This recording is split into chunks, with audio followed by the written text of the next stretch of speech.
Vamos a empezar ahora con la primera sección. Bueno, estamos con Alejandro Ujanian, que es docente de la Cátedra de Historia de la Historiografía Argentina y Latinoamericana de la Facultad de Humanidades y Artes de la Universidad Nacional de Rosario y es director del doctorado en Historia en la misma universidad. Bueno, también autor de algunos libros como El pasado en el péndulo de la política, Rosas, la provincia y la nación en el debate político de Buenos Aires. De todo. Y junto con Marcela Ternavasio, autores del título Alperín Dongui y sus mundos. Bueno, muchas gracias por haber venido y por esperarnos en esta demora de algunos minutos antes de arrancar el programa. No, gracias a ustedes, gracias a ustedes. Me encanta estar acá. Bueno, Alejandro, como para ir arrancando, gran parte de tus investigaciones apuntan a analizar la construcción de los panteones de los distintos gobiernos, los usos del pasado y la construcción de los distintos gobiernos, o sea, en relación a los panteones. Que bueno, vos lo analizás como una tarea que tienen todos los gobiernos de construir sus propios panteones de próceres, ¿no? Podríamos decir, si querés, que quizás con el gobierno de Menem hubo una resignificación de los caudillos provinciales, con Alfonsín quizás de la figura de Ilia, con el kirchnerismo alrededor de toda la política del Bicentenario, una reversión de San Martín, de Belgrano, o luego con Rosas o con Güemes, con la estipulación de la vuelta obligado dentro del calendario de feriados, por ejemplo. ¿Cuál es el panteón que tiene el gobierno actual? Bien. Una cosa antes en relación al panteón, porque es interesante para pensar, digamos. No es necesario para la construcción de una determinada identidad política, un proyecto político, confrontar o construir un panteón nacional alternativo. Uh-huh. Y el caso es interesante pensarlo porque el caso paradigmático es el primer gobierno de Perón, primer y segundo gobierno de Perón, digamos. En 1946-1955. Perón no construye un panteón, digamos, no confronta con el panteón que recibe, que es el panteón liberal, construido entre fines del siglo XIX y principios del siglo XX. ¿Que es el mismo que vuelve ahora? Que en algún sentido es el mismo que vuelve. Yo diría que en realidad el que nunca desapareció, digamos, hay pequeñas incorporaciones, como vos dijiste recién, digamos, para Alfonsín Ilia es muy importante por la tradición radical, pero también porque tiene que ver con su formación política, uh-huh, como funcionario y demás. Él reivindica el gobierno de Ilia, pero digamos, son matices en ese sentido. Como vos decías también, Menem tiene una visión, yo diría, más reconciliadora con el pasado. Su proyecto es de reconciliación política, primero a partir del pasado, por eso el retorno de los restos de Rosa no es una cuestión menor, es un episodio central de la política de la década del 90. Así comienza su mandato, con el retorno de los restos de Rosa, que habían estado fuera del país más de 100 años. Y parecía un anatema verdaderamente volver a traer a Rosa al país. Entonces, ese yo creo que es la apuesta como más disruptiva por parte de Menem. Pero es una disrupción que tiene una función reconciliadora de la sociedad argentina con el pasado para avanzar hacia el futuro. Y después vienen los indultos, digamos. Claro. Los dos acontecimientos están claramente asociados. Una reconciliación pretérita al servicio de una reconciliación urgente en ese momento para su proyecto político. Para su proyecto político, exactamente, es central. Quiero decir, todos uh-huh, juegan con matices.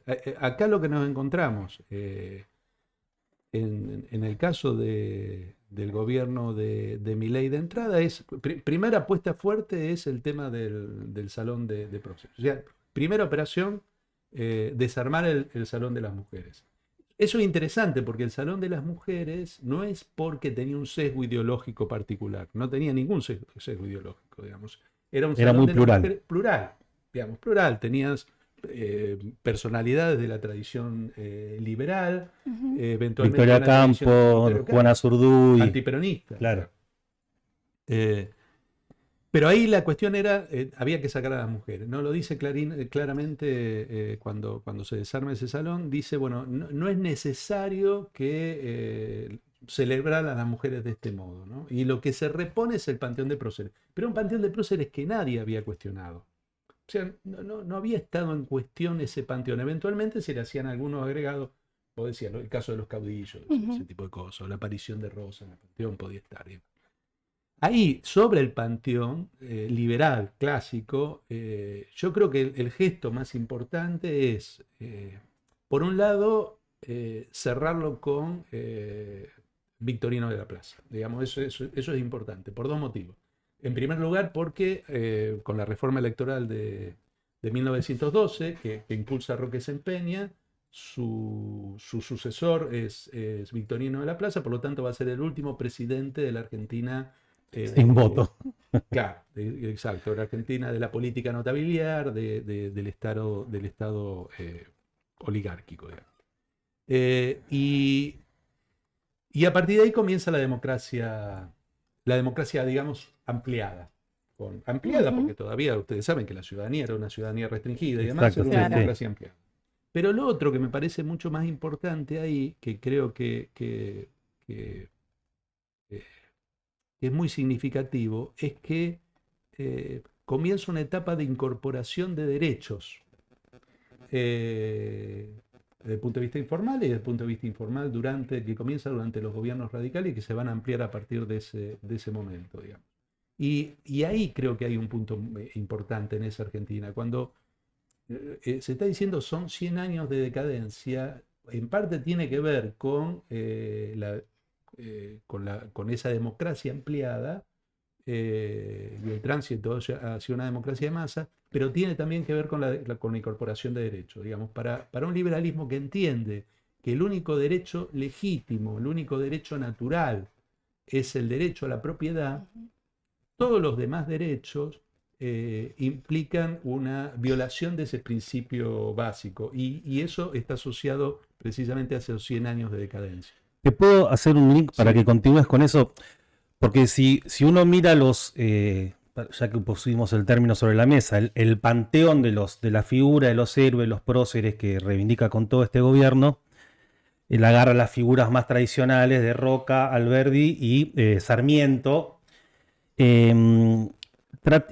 y omite, vos usaste la palabra derecho, que creo que viene al caso, digo que usa esas figuras para enarbolar un discurso antiestatal y más allá de la valoración política, moral, histórica que uno tenga de esos tres enormes figuras de la historia nacional, son figuras que pusieron todo lo que pensaron, en primer lugar, para construir un Estado. Incluso las medidas que uno puede considerar más reaccionarias, por ejemplo, si como historiador te ofende algo de lo que digo, me lo podés corregir. No, no me ofendo. No. Digo, pero incluso la conquista del desierto o la expulsión de los pueblos originarios también tienen que ver con definir una frontera nacional ampliada. El problema de la educación que se le endilga a Sarmiento tenía que ver con hacer un pueblo que tenga algún nivel de instrucción que se parezca a la de los países que él veía como adelantados, Estados Unidos y Europa. Entonces, todos esos procesos que el Milei usa pareciera que van en contra de muchos de las apotegmas centrales del gobierno de Milei. ¿Es así o es una burrada lo que estoy diciendo? No, yo pienso lo mismo, digamos, tiene muchas contradicciones ese relato. Lo que pasa es que tiene contradicciones si uno lo piensa como un relato histórico orgánico. En realidad es muy fragmentario. Claro. Es decir, se reivindica parte de esas políticas y no necesariamente todo. Podemos tomar algunos ejemplos. El tema de Roca me parece que es un tema clave. Pero ¿por qué es clave Roca? No solo porque se asocia a Roca al comienzo de esa Argentina liberal que iba a terminar siendo, como dice, la primera potencia. Algunas veces dice una de las primeras potencias, en otros casos dice la primera potencia. No solamente por eso, sino porque tiene que ver con un proyecto político y económico específico, que es el de, tiene que ver también con la presentación del libro que se hizo hace un rato, me parece a mí, tiene que ver con la ampliación de los territorios para la explotación máxima de recursos, claro, de la frontera productiva, la explotación máxima de los recursos, sin ninguna traba. Y de algún modo, digamos, esa política de expansión es una política de expansión sobre los recursos para una expansión sin límites del capitalismo y de las ganancias de esa burguesía terrateniente en ascenso, digamos. Y eso, vos fíjate, cómo traza una línea muy clara con la destrucción del monumento a Bayer. El monumento a Bayer se destruye el día 25 de marzo de este año, ¿no? 25 de marzo del 2025. Por lo tanto, la destrucción del monumento a Bayer termina habiendo, digamos, una asociación. En primer lugar, digamos, con la campaña del desierto. Bayer fue uno de los principales críticos difusores, de esa operación. Claro. Pero por otro lado también con una política represiva, porque Bayer es la figura de la Patagonia trágica, digamos, ¿no? Quien expuso los crímenes de la Patagonia. De modo que en la destrucción del monumento a Bayer hay necesariamente una asociación con una política represiva y de explotación ampliada de los recursos, pero también con la década del 70. Porque no es casual que eso se haga públicamente el día 25 de marzo, claro. Un día después de las marchas del 24, digamos. De modo que ahí, digamos, el pasado no cumple una función puramente provocativa. El pasado tiene que ver con un programa, tiene que ver con un proyecto. Aunque los hechos del pasado sean selectivos, como siempre lo son, se seleccionan algunos acontecimientos, parece que eso tiene que ver con un programa y ahí sí cobra coherencia. Y puede ser también exorcizar cualquier idea de rebelión o de levantamiento, porque justamente los hechos de los que hablaba Bayer eran de los más radicales que hizo la clase trabajadora en nuestro país. Simbólicamente es muy fuerte lo del monumento a Bayer, simbólicamente es muy fuerte, digamos, cómo se ve la destrucción de ese monumento. Bayer era claramente el acto es simbólico y Bayer mismo también es un símbolo, claro. ¿No? Entonces cumple esa doble función, es un mensaje, ¿no? Da la sensación que es un mensaje. Entonces, ahí podemos ver cómo selectivamente aparecen algunos elementos. Con Alberdi, por ejemplo. Alberdi también se recupera ahí una tradición selectiva. Alberdi claramente es un liberal, digamos. Y si uno piensa en un personaje a partir del cual, del campo intelectual, digamos, del siglo XIX, recuperar una tradición liberal, bueno, Alberdi es una figura que sin duda corresponde a ese... Y fue muy usado además para la implementación de la ley base, ¿no? Claro, o sea, y además un tipo recuperado en la década del 80, recuperado precisamente, es un tipo que está bastante excluido de la vida política, en la década de 1880, sí. Quiero decir, es recuperado. Entonces, en ese sentido, tiene bastante sentido. Pero hay aspectos de Alberdi que no, digamos. Alberdi es una persona que entendía que la historia era fundamental para pensar un proyecto político. No se podía avanzar contra la historia. Desde ese punto de vista es un liberalismo muy realista contra el liberalismo idealista que había representado la generación de Rivadavia.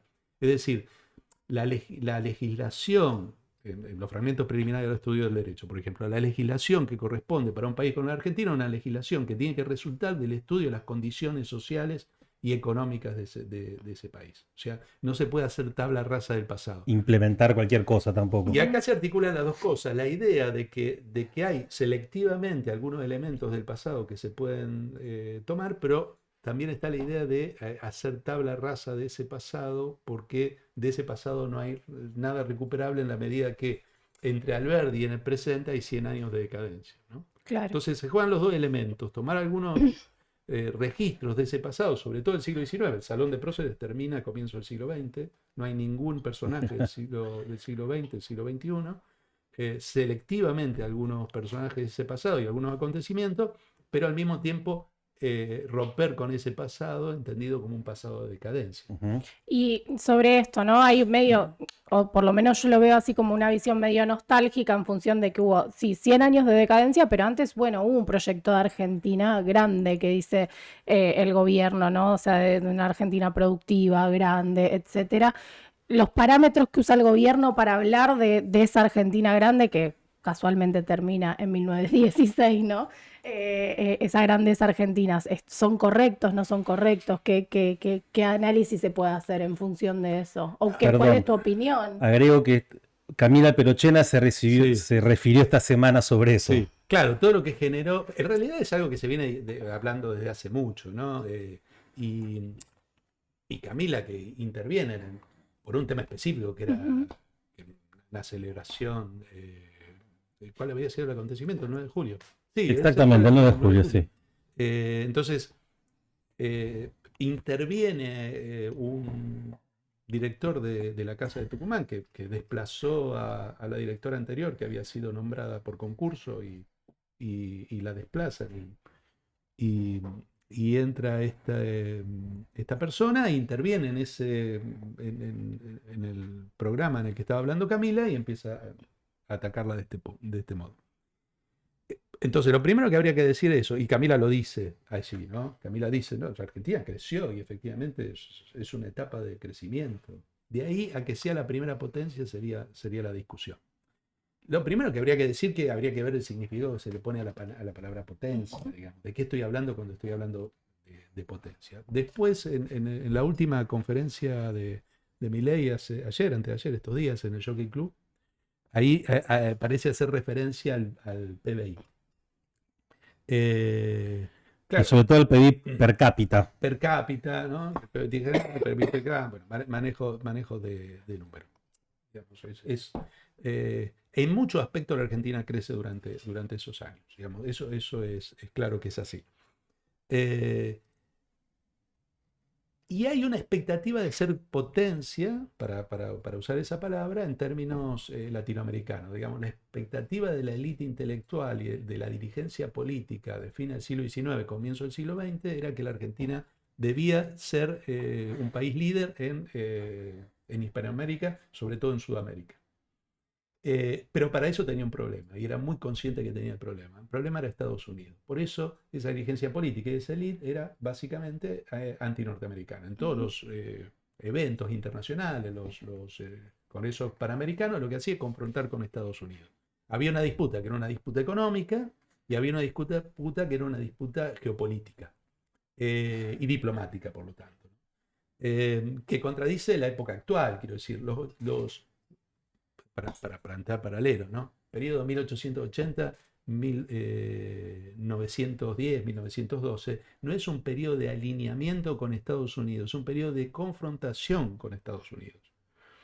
El alineamiento sin condiciones a los Estados Unidos es una característica actual, es una característica en todo caso que también tuvo el gobierno de Menem, no es nueva. Para que siga, ¿qué había de fondo en esa, para que siga desarrollando? Sí. ¿Qué había de fondo? ¿Por qué esa tensión con Estados Unidos en ese momento histórico de fin de siglo y de principio del siglo XX? Yo creo que hay una disputa económica, que es el mismo problema que tenemos con Estados Unidos hoy. Digamos, las exportaciones argentinas compiten con las exportaciones norteamericanas y disputan mercados, y esa es una disputa muy importante, y sin esa disputa central no se puede entender la relación económica con Estados Unidos hasta la Segunda Guerra Mundial. Ese es un tema, pero también hay un tema de expectativas políticas, de la imagen que la dirigencia y las élites argentinas tenían de sí misma y cómo se pensaban en relación al resto de los países americanos. Entonces también hay una competencia de liderazgo, porque estamos en una etapa que Estados Unidos está avanzando sobre Centroamérica, digamos. Estados Unidos ya tiene control político y militar sobre gran parte de Centroamérica, y tiene un proyecto de expansión sobre Sudamérica. Y ahí encuentra un escollo muy fuerte, muy firme de la Argentina, lo que convirtió a algunos diplomáticos argentinos en personalidades en Hispanoamérica durante ese periodo. Interesante. Y por eso esa élite se va a orientar a una visión anti-anglosajona, pro-hispanista, ¿no? Recuperar la tradición hispánica como una tradición propia que unifica a los pueblos del subcontinente contra el materialismo, el utilitarismo yanqui, ¿no? Y esta es la confrontación central. Por eso digo, no es una política de alineamiento, es una política de confrontación. Entonces ahí vemos una diferencia central. Y el otro tema que creo que es importante, más importante que discutir semánticamente si es potencia o no, porque no tiene, es que el problema es que hacia 1910, 1912, esa expansión está llegando a su límite. Y está llegando a su límite por cuestiones estructurales. Esto es lo que no se dice. No es porque los radicales, el gobierno de Irigoyen, metieron a la negrada. Y claro. O sea, no sucede eso, Lo que sucede es que está cambiando el mundo, sucede que Inglaterra está perdiendo la carrera contra países como Estados Unidos, Alemania, Japón en ese periodo, que están avanzando, se están convirtiendo en países industriales. Inglaterra, la libra esterlina está sosteniendo una economía que ya le genera problemas a su propia moneda. El mundo va a la guerra, no casualmente. Y va a la guerra. La guerra de los Balcanes comienza con una crisis, un largo periodo de crisis que termina a comienzos de la década del 20. Y cuando se sale de la guerra, ya el mundo no es el mismo, la economía mundial no es el misma, y el modo de inserción de la Argentina en ese mundo ya es distinto. Claro.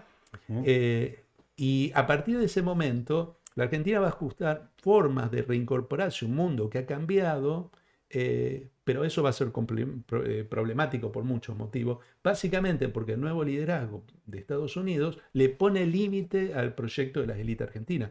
Este es el problema. Claro. Yo no estoy tan seguro si ese problema no existe hoy. Es decir, las contradicciones que hay entre el alineamiento político con Estados Unidos y las contradicciones económicas, digamos, de un país como la Argentina con la economía norteamericana. Totalmente, sí. Sí. Se ve incluso en las restricciones comerciales que aplica Estados Unidos, Exactamente. que te abraza políticamente, pero te frena las exportaciones.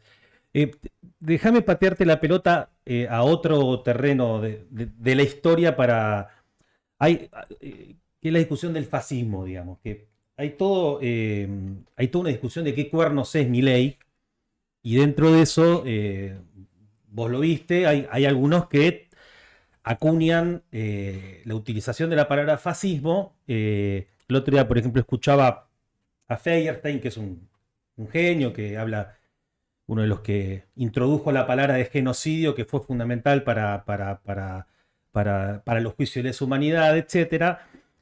Él planteaba en una entrevista con el Círculo Rojo, ¿no?, en Radio Con Vos, que no hay que esperar a Auschwitz para decir que algo es fascismo, digamos. Si vos tenés que esperar a Auschwitz, tenés un problema porque Auschwitz ya es demasiado tarde. Entonces, que hay que definirlo como tal. Yo, personalmente, tengo la inclinación a decir, bueno, una cosa es que se utilice la palabra fascismo para ponerle nominalmente los límites de un proyecto reaccionario de derecha contra los trabajadores, etcétera, etcétera, pero desde el punto de vista de hacer definiciones más precisas, no lo creo conveniente, porque si vos llamás fascismo a todo, me parece que podés perder la palabra para usarla cuando efectivamente ocurre el fascismo. Entonces, y al mismo tiempo, y te lleva a un problema político que es, si todo es fascismo, bueno, ¿por qué la resistencia que tiene enfrente no es como para el fascismo? Poner lo mismo si le hacen una denuncia a Carlos Pagni que si pone en campo de concentración.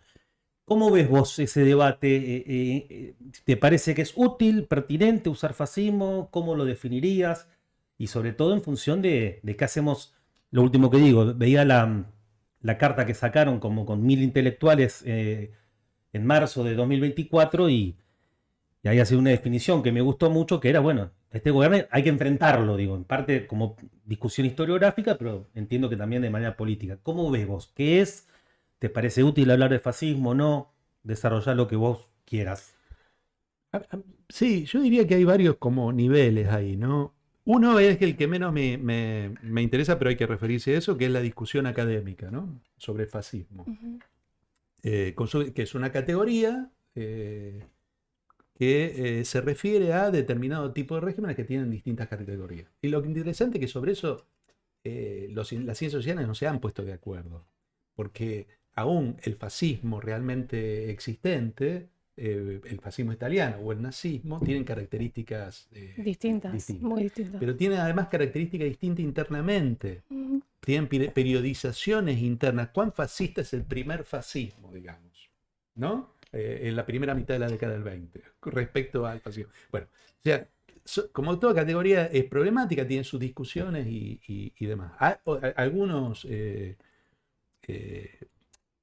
especialistas en el tema del fascismo lo están usando para las derechas actuales, ¿no? Federico Frigesten tiene una noción que es la del neofascismo. Enzo Traverso escribió un libro sobre neofascismo. O sea, hay quienes están utilizando desde el campo académico esa categoría para pensar estos regímenes. no porque cumplan con todas las características, que de hecho ni siquiera los propios fascismos la cumplen durante todo el tiempo, digamos, sino porque hay algunos rasgos. Ahora, como categoría analítica eso sirve para pensar, para entender, para comprender, y habría que ver cuál es la operatividad de esa categoría. Eso es una discusión, un problema, que me parece que es un problema del debate académico. Otra cuestión es la política, que es lo que vos hacías referencia, a mí me parece más importante, digamos, ¿no? La utilidad de... O sea, pensemos al revés. ¿Cuán útil es llamar a cualquier opositor, desde el campo liberal a la izquierda, zurdos de mierda? O sea, ¿qué utilidad tiene políticamente? O sea, Sí, es ¿qué una utilidad simplificación. tiene para pensar? ¿Qué utilidad sería meter a todos en el mismo paquete? ¿Para qué te serviría políticamente más allá que para condenar, estigmatizar, perseguir, etcétera, etcétera? Todo un conglomerado muy amplio, muy diverso, muy complejo. Bueno, con el tema de fascismo pasa esto que vos decías recién, ¿no? O sea, en algún momento se usó la categoría de fascismo para definir regímenes, como entraba también el peronismo, y después totalitarismo también, como una categoría amplia que definía regímenes muy, muy diversos. ¿Y cuál es el problema ahí político, me parece a mí? Que si vos te equivocás en el diagnóstico, te equivocás en las prácticas políticas, las acciones que tenés que realizar, Claro. porque te equivocaste Claro. en el diagnóstico. Porque te creíste lo que era una categoría que servía eventualmente, digamos, como una categoría de ataque político, la convertiste en una categoría de comprensión de un fenómeno político. Y eso es otro problema. Entonces creo que eso hay que evitarlo, porque si te equivocás en el diagnóstico, creo que te equivocás en la acción. Y el tercer nivel tiene que ver con ¿qué hace la sociedad con este tipo de palabras, ¿no? Y a mí me parece que con la de fascismo lo que pasó es que después del discurso de Milei en El de Davos, Davos. un montón de colectivos, de Ujú. personas individuales, además, se sintieron atacadas. Y la palabra que encontraron para juntarse, para reunirse y para articular, digamos, su sensación de tratar de defenderse frente a ese ataque, en primer lugar, pero al mismo tiempo de actuar colectivamente, fue con la palabra de antifascismo. Entonces, ese tipo de uso me parece absolutamente genuino Claro. y legítimo, porque es algo que decidió en asambleas, No en vas a ir a andar distintos lugares. corrigiéndolo. Claro, o sea, no, la corrección que se dio un poco ese debate, eso me parece poco feliz. Ahí sí verdaderamente parece que desde el campo académico, intelectual, se le dice a la gente cómo tiene que utilizar las palabras. Y creo que tiene que ser un poco al revés. Habría que ver cuáles son las palabras que usa la gente y ver en todo caso nosotros qué hacemos con eso, ¿no? Bien. Pensando un poco, o sea, la relación entre los usos del pasado, el presente y sobre todo cómo construir una noción de futuro, de algo deseable o no, depende para quién y con quién estemos hablando, ¿no? Me quedaba pensando un poco en eso y en relación, bueno, si podemos pensar ese futuro, ¿no? Como algo que no está dado, que no es lineal, o sea, de una perspectiva por ahí más benjaminiana, ¿no? Que está en debate, que está en debate entre el presente y el pasado que a veces oprime, a veces no. Bueno, ¿cómo podemos pensar hoy el futuro? Y sobre todo en relación a que estamos bajo un gobierno que reeditó discursos que por lo menos para un gran sector de la sociedad eran impensados, ¿no? O sea, discursos negacionistas, discursos de odio, y que esos discursos tienen una base, o sea, se convirtieron en ataques materiales para muchísimos sectores, discursos de odio que se convierten en femicidios, en lesbotransfemicidios, discursos negacionistas que se convierten en intentos de reducciones de condenas, en persecuciones judiciales, en persecuciones activistas, hasta una presidenta que está, ¿no? Judicializada, pero pienso un poco eso, si no es también un momento, digo, o sea, el gobierno construye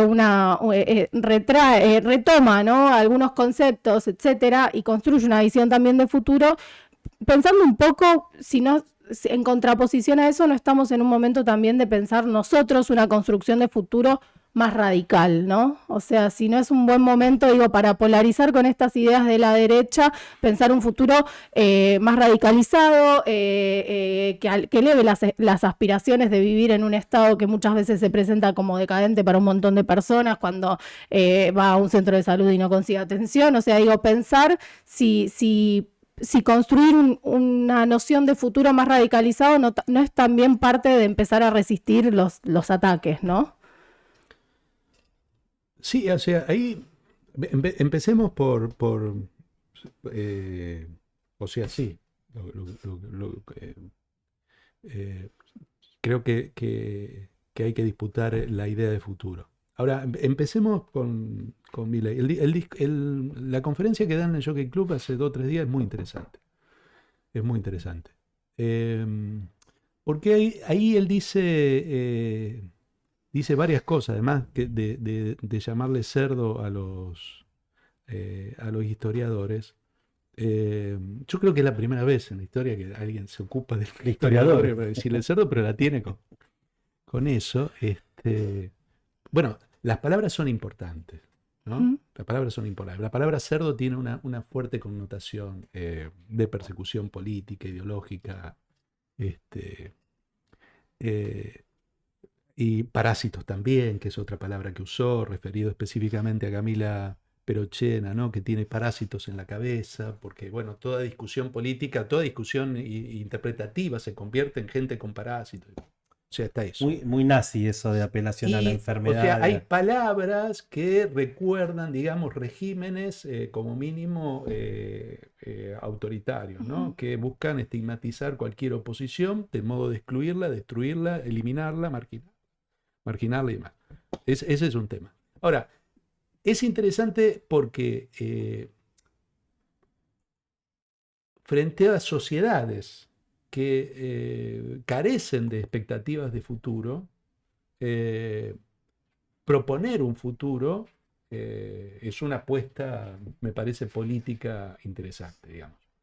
En ese discurso le dice a los miembros del Jockey Club que estaban ahí que sean ellos la élite que recuperen ese rol que tuvieron las élites de fin del siglo XIX, especialmente Carlo Pellegrini, y tomen la antorcha de guiar a la sociedad hacia adelante.